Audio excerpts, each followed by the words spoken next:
म्हणाले होते, conclude the speech now. Okay, next, Chandrasekhar. Narendra Modi साहेब म्हणाले होते, श्री राजकारणात चंद्रशेखर, आपण सगळे शिकलो, पण झूठ की राजनीति का सामना करणे आपण शिकलेलो नाही। सभापति महोदय, बहुत बहुत धन्यवाद आपका। आपने मुझे बजट पे अपनी बात रखने का अवसर प्रदान किया। मैं अपनी बात को शुरू करते हुए बहुजन समाज में जन्मे सभी संतों, गुरुओं और महान पुरुषों को नमन करता हूं। साथ साथ मैं भारत की महान जनता का भी धन्यवाद करता हूं कि उन्होंने लोकतंत्र की रक्षा इस बार की है। सभापति महोदय, पिछले 10 सालों में सरकार की नीतियों के कारण गरीब और गरीब हुआ और अमीर हुआ है, यानी गरीबों और अमीरों के बीच फासला बढ़ गया है। सारे देश की संपत्ति को चंद अमीरों के हाथ में दे दिया गया है। ये हमारे संविधान की मंशा और समतावादी समाज के लक्ष्य के खिलाफ है। अतः हमारी नीतियां गरीबों के पक्ष में भी होनी चाहिए। जातिगत जनगणना, SC, ST, OBC यानी कि जो बहुजन समाज के लिए आज जीवन मरण का प्रश्न है, इसके बारे में कोई बात बजट में नहीं की गई है। इसके बाद जनसंख्या के अनुपात में बहुजन समाज को सभी क्षेत्रों में हिस्सेदारी मिलनी चाहिए, तभी बाबा साहब अम्बेडकर का जो सपना है समतामूलक समाज का, वो पूरा होगा। महोदय, एक ऐसा विकसित भारत है जिसमें आज भी सफाई कर्मचारी को पक्की नौकरी नहीं मिल रही है और उसको गटर में उतरने के लिए मजबूर किया जा रहा है। उनके लिए कोई अलग से बजट नहीं है। बजट बन सकता है अगर सरकार चाहे। SC, ST को जो सब प्लान मिलता था, SPC का जो पैसा मिलता था, वो बजट से हटा दिया गया है। साथ साथ देश के स्तर पर आशा, आंगनबाड़ी, भोजन माता, ग्राम सेवक, PRD जवान, होमगार्डों के मानदेय में बढ़ोतरी नहीं हुई है। ऐसा कुछ भी नहीं दिख रहा है कि उनके जीवन में खुशहाली आ जाए। इनका मानदेय बढ़ना चाहिए। विधवा, वृद्धा, विकलांग पेंशन प्रत्येक महीने 500 रुपए से बढ़ाकर 5000 रुपए की जानी चाहिए, क्योंकि महंगाई बढ़ रही है। देश में प्रधानमंत्री जन कल्याण योजना के तहत SC, ST, OBC और मुस्लिम को कितने घर दिए गए, इसका कोई आंकड़ा सरकार के पास नहीं है। देश में इसी तरह SC, ST, OBC के लिए कितने परिवारों को शौचालय की व्यवस्था कराई गई। आज भी सिद्धार्थनगर जैसे जिले और तमाम जिले जो है, वहाँ शौचालय की व्यवस्था नहीं है। इस पर ध्यान देना चाहिए। देश भर में SC, ST, OBC के जो रिक्त पद पड़े हुए हैं, बैकलॉग भरना चाहिए। सरकार ने कुछ नहीं कहा। ये कैसी विश्व की 5वीं अर्थव्यवस्था है जिसमें आज भी SC, ST पे अत्याचार हो रहा है, महिलाओं के साथ रेप हत्या हो रही है। NCRB का डाटा पढ़ेंगे तो खून के आंसू रोने पड़ेंगे। युवा बेरोजगार है, सड़कों पे 80 करोड़ लोगों को 5 किलो राशन में जीवन यापन करना पड़ रहा है।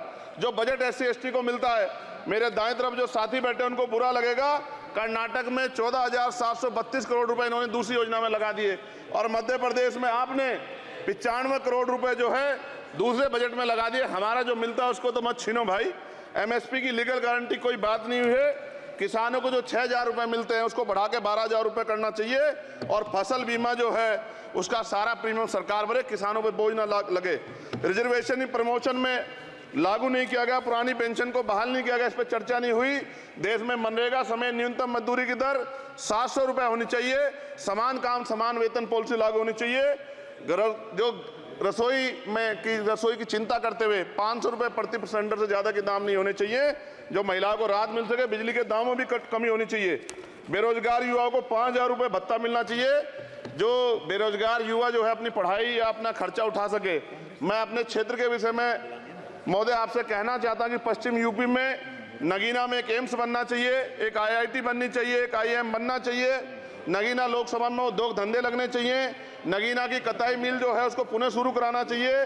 RRTC जो योजना है सरकार की, उसको मेरठ से आगे बढ़ाकर मुजफ्फरनगर, सहारनपुर से नजीबाबाद, नगीना होते हुए उसको नगीना तक ले जाना चाहिए। साथ साथ नजीबाबाद से मुंबई के लिए एक ट्रेन चलनी चाहिए और नगीना, श्योरा, किरतपुर में रेलवे के ओवरब्रिज बनने चाहिए। सभापति महोदय, सामाजिक न्याय मंत्रालय को 13,000 करोड़ रुपए दिए गए और जनजाति कार्य मंत्रालय को 13,000 करोड़ रुपए दिए, कुल 26,000 करोड़ रुपए, जो कुल बजट 48.20 लाख का लगभग 0.54% है। जबकि हमारी संख्या 25% से ज्यादा SC, ST की और बहुजन समाज की मिलाओगे तो 85% से ज्यादा है। और हमारे विकास के लिए सरकार 1% पैसा खर्च कर रही है, जो मिलना हमें चाहिए, जबकि मिलना हमें 25% चाहिए। ये ऊंट के मुंह में जीरा के समान है, कहावत हमने बहुत दिन सुनी थी।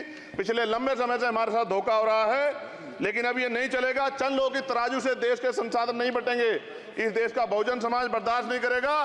संसाधन का बंटवारा संख्या के आधार पे होगा। माननीय काशीराम साहब नारा लगाए थे, ना तो वोट हमारा राज तुम्हारा चलेगा, और आज हम कह रहे हैं ना ही वोट हमारा और नोट तुम्हारा चलेगा। इस बात का भी ध्यान जो है सरकारों को देना पड़ेगा। आपके माध्यम से सरकार से मेरी एक मांग है, सरकार इस योजना का लाभ भी अपने आप ले ले, सरह भी ले ले कि 1 लाख रुपए सालाना बहुजन समाज के अत्यंत गरीब परिवारों को दे। 10 लाख करोड़ रुपए खर्च होंगे, लेकिन इस 1 लाख रुपए की योजना से एक झटके से एक परिवार गरीबी की रेखा से ऊपर आएगा और इनके बच्चों को कुपोषण खत्म होगा, अच्छी शिक्षा मिलेगी, महिलाओं को सम्मानजनक जीवन मिलेगा और इससे वास्तव में सबका साथ सबका विकास का नारा सार्थक होगा।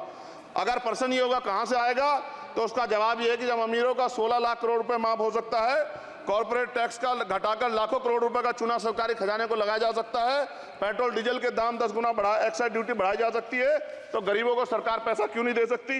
महोदय, समय आ गया है, अब निजी क्षेत्रों में आरक्षण की व्यवस्था होनी चाहिए। SC ST OBC को निजी क्षेत्रों में आरक्षण मिलना चाहिए।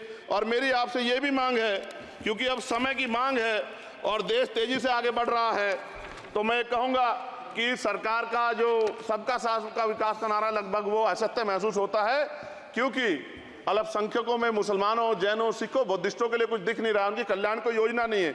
मदरसों को जो बजट मिलता था वो कम कर दिया गया है। आर्थिक तंगी से लोग मर रहे हैं। इंटर्नशिप की बात हुई है, परमानेंट रोजगार नहीं है।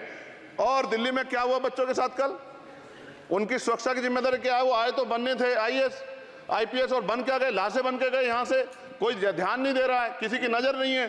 साथ साथ मैं आपसे ये भी आग्रह करूंगा कि हम ग्रामीण क्षेत्रों से आए लोग देश से बड़ा प्रेम करते हैं और हम ये महसूस करते हैं कि सरकारें हमें सुनेंगी, सरकारें हमारे बारे में सोचेंगी।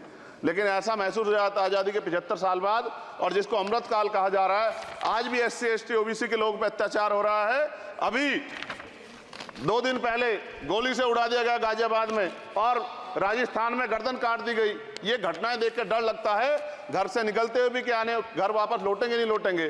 तो मेरा सरकार से आग्रह है, अगर आज़ादी के 75 साल बाद भी हमारी हत्या हो रही है, तो हमारी मां को भी दर्द हुआ होगा जब उसने हमें पैदा किया हो। हमारी बहनों को भी हमारे खोने का दर्द होता होगा। कैसी कानून व्यवस्था है आपकी? सब कुछ है आपके पास, फिर भी जो है महिलाओं पर रेप नहीं रोक पा रहे हो, हत्याएं नहीं रोक पा रहे हो, गरीबों, दलितों, पिछड़ों, किसानों, मजदूरों की जान नहीं बचा पा रहे हो। किसान सुसाइड कर रहा है, नौजवान सुसाइड कर रहा है, और बड़ी बड़ी बातें होती हैं, इधर भी अच्छे लोग हैं, इधर भी अच्छे लोग हैं, लेकिन अच्छाई तब होगी जब जमीन पे भी कुछ काम दिखाई देगा। और जमीन पे महोदय कोई काम दिखाई नहीं दे रहा है। जब कोई योजना की बात आती है तो सरकार हमसे मुंह मोड़ लेती है। आप बताइए, एजुकेशन का बजट कम कर दिया, हेल्थ का बजट कम कर दिया। मैं अपने क्षेत्र में गया तो आप विश्वास कीजिए, डॉक्टर नहीं है, स्कूल में मास्टर नहीं है, और कोई भर्ती ऐसी नहीं जिसका पेपर लीक नहीं होता है। तो देश किस तरफ जा रहा है और इसमें नौजवानों का भविष्य क्या है, इसके बारे में हमें चिंता करनी चाहिए। और अंत में अपनी बात को खत्म करते हुए मेरा आपसे आग्रह और आपके माध्यम सरकार से आग्रह है कि यहाँ बाहर बाबा साहब अम्बेडकर की मूर्ति लगी हुई थी एक, वो करोड़ों लोगों की आस्था से जुड़ा विषय है, और आप विश्वास करो इतना गुस्सा है उसको लेके। मेरी आपके माध्यम से मैं हाथ जोड़ता नहीं हूं, लेकिन मैं हाथ जोड़ के आपसे आग्रह कर रहा हूं कि प्रधानमंत्री जी, सरकार से हमारी आग्रह कि वो अम्बेडकर वादियों के सम्मान का ध्यान रखते हुए, उनके जो है दिल की पीड़ा को समझते हुए, उनके दर्द का ध्यान रखते हुए उस मूर्ति को पुनः स्थापित करा दीजिए। अगर इसमें कोई राजनीतिक कारण अलग बात है, लेकिन मैं कंक्लूड कर रहा हूं। मगर मैं आपसे कहना चाहता हूं, इसमें बहुत गुस्सा है। जिस दिन अम्बेडकरवादी गुस्सा हो जाएगा, वो फिर इस सरकार को जो 24 में आ गई है, वो आने वाले चुनाव में ऐसा सबक सिखाएगा कि दोबारा पलट के नहीं देख पाओगे। तो मैं आपका धन्यवाद करता हूं, और मुझे विश्वास है कि सरकार मेरी बातों पे गौर करेगी और गरीबों के बारे में सरकार सोचेगी, गरीबों को आगे बढ़ने के अवसर प्रदान होंगे। धन्यवाद।